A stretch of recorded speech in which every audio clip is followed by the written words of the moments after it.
Dear students, आज का जो मेरा टॉपिक है वो है इलेक्ट्रॉन वोल्ट 12.10 सेकंड ईयर। तो स्टूडेंट्स, इसके लिए ये मैंने डायग्राम बनाई है। पहले इसको समझ लेते हैं। ये जो आर्टिफिशियल से स्ट्रक्चर्स मैंने बनाए हैं, तो like before, this is negative charge line and this one is positive charge line.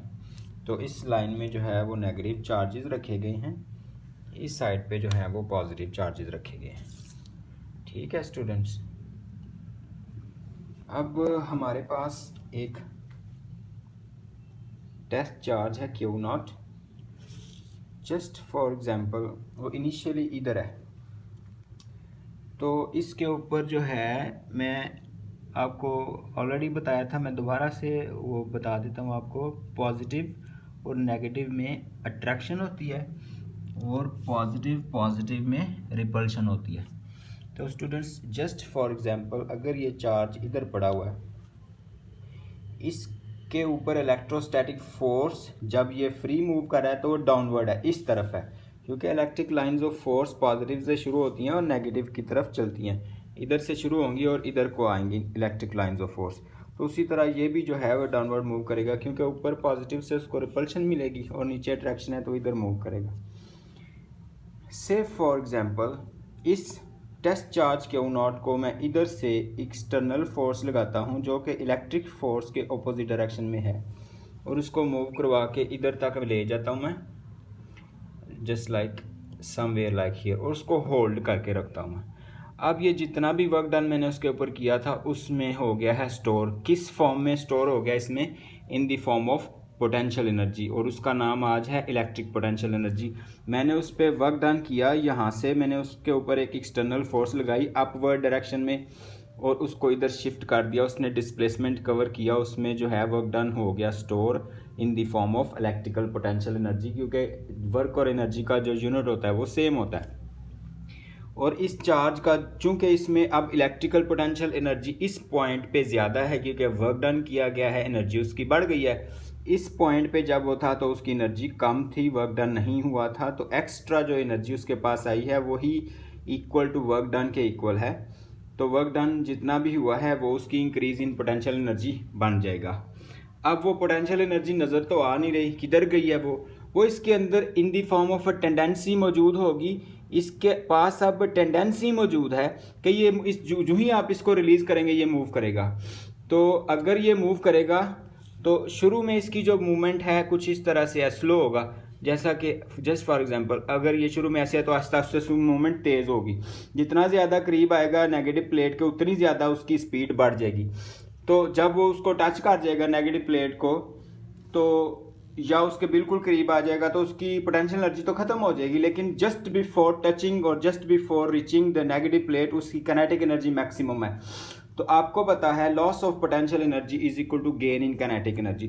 तो इस पॉइंट पे उसके पास मैक्सिमम पोटेंशियल एनर्जी मौजूद है, इलेक्ट्रिकल पोटेंशियल एनर्जी, क्योंकि वो एट रेस्ट है तो उसकी काइनेटिक एनर्जी जीरो है। जो ही आप उसको रिलीज करेंगे वो मूव करेगा और उसकी वेलोसिटी बढ़ेगी। वेलोसिटी की वजह से जो एनर्जी होती है उसको हम काइनेटिक एनर्जी कहते हैं। तो इस मूवमेंट की, डाउनवर्ड मूवमेंट की वजह से उसकी पोटेंशियल एनर्जी काइनेटिक में कन्वर्ट होगी। तो loss of potential energy is equal to gain in kinetic energy. तो इन अदर वर्ड्स, अभी आपकी बुक में मैं आपको दिखाता हूँ, इक्वेशन लिखी हुई है, change in potential energy is equal to change in kinetic energy. तो ये तो स्टूडेंट्स इसकी सिंपल सी जो है वो एक्सप्लेनेशन है। अब बुक की तरफ चलते हैं फर्दर डिटेल्स के लिए, क्योंकि काफ़ी ज़्यादा स्टूडेंट्स जो हैं वो मुझे पूछते हैं कि सर आप थोड़ी सी रीडिंग भी करवा दिया करें। तो ये तो उसकी जो सिंपल सी डिटेल है, और अब आपको मैं उसकी थोड़ी सी रीडिंग करवा देता हूँ। ये है जी हमारा टॉपिक इलेक्ट्रॉन वोल्ट। इसमें जो है इक्वेशन आप देख सकते हैं, delta U is equal to Q V B minus V A. In other words delta U is equal to Q into delta V. ये किधर से आई है ये मैं आपको दिखा देता हूँ। ये स्टूडेंट्स इक्वेशन लिखी हुई है, ये पेज नंबर 15 के ऊपर, ये आपको नज़र आ जाए इक्वेशन नंबर 12.24। यहाँ पे अगर आप देखें ना तो delta U is equal to Q into delta V लिखा हुआ है। तो ये जो इक्वेशन है ये इस डायग्राम की हेल्प से हमने डिराइव की थी, तो वही डायग्राम मैंने आपके सामने आज इधर बना के डिमॉन्स्ट्रेशन में दिखाई है। तो स्टूडेंट्स, जैसा कि मैंने आपको बताया कि पोटेंशियल एनर्जी में कमी होगी तो काइनेटिक एनर्जी में इजाफा होगा। ये आप देखें, मैंने पोटेंशियल एनर्जी के चेंज को काइनेटिक एनर्जी के चेंज से रिप्लेस कर दिया। इधर डेल्टा यू होना चाहिए ना, ये आप देख सकते हैं इधर डेल्टा यू है, लेकिन मैंने डेल्टा यू को जो कि पोटेंशियल एनर्जी का चेंज है डेल्टा के ई से रिप्लेस कर दिया है। तो क्यू इंटू डेल्टा वी उसी तरह आ जाएगा। डेल्टा के ई जो है ये डेल्टा यू के इक्वल किस तरह से आ गया, क्यों रिप्लेस किया गया है। स्टूडेंट्स आपको पता होना चाहिए जितना पोटेंशियल एनर्जी में लॉस होता है उतनी काइनेटिक एनर्जी में इजाफा होता है, क्योंकि डाउनवर्ड मूवमेंट में उसकी पोटेंशियल एनर्जी कम होती है, जिसका हमें कैसे पता चलता है, चार्ज की वेलोसिटी बढ़ती चली जाती है। जैसा कि आप लोग जानते हैं काइनेटिक एनर्जी का फार्मूला क्या होता है, 1/2 mv²। अगर डाउनवर्ड मूवमेंट में वेलोसिटी बढ़ेगी, इन अदर वर्ड्स काइनेटिक एनर्जी बढ़ेगी, और काइनेटिक एनर्जी बढ़ेगी तो पोटेंशियल एनर्जी कम होगी। ठीक है स्टूडेंट्स, अब ये Q की जगह पे हम इलेक्ट्रॉन अगर कंसीडर करें तो E हो जाएगा। इलेक्ट्रॉन की जगह पे चार्ज ऑन इलेक्ट्रॉन जो है वो तो 1.6 10⁻⁻19 कॉलम होता है, डेल्टा V उसी तरह आ जाएगा। अगर हम डेल्टा V को 1 कंसीडर करें, 1 वोल्ट, चेंज इन पोटेंशियल अगर 1 वोल्ट है तो delta K E when potential difference is 1 volt, when change in potential is 1 volt, then kinetic energy is equal to 1.6 10⁻⁻19 जॉल।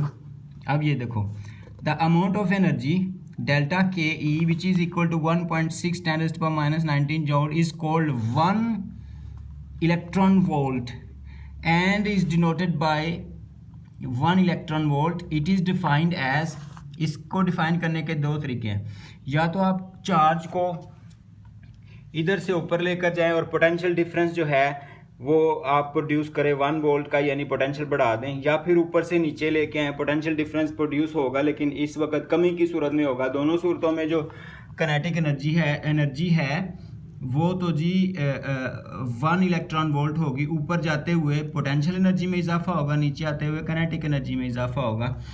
तो आप देख सकते हैं it is defined as the amount of energy required का मतलब है इंक्रीज हो रही है जो कि पोटेंशियल एनर्जी की फॉर्म में है, और लॉस्ट का मतलब है पोटेंशियल एनर्जी कम हो रही है जबकि काइनेटिक इंक्रीज हो रही है। By an electron at is traverses the potential difference of 1 volt.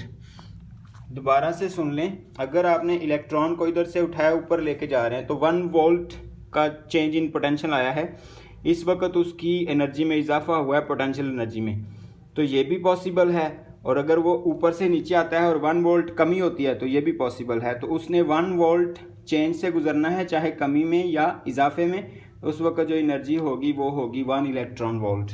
तो उसकी वैल्यू आप देख सकते हैं 1.6 × 10⁻⁹ joules. That's all for today students, thank you very much.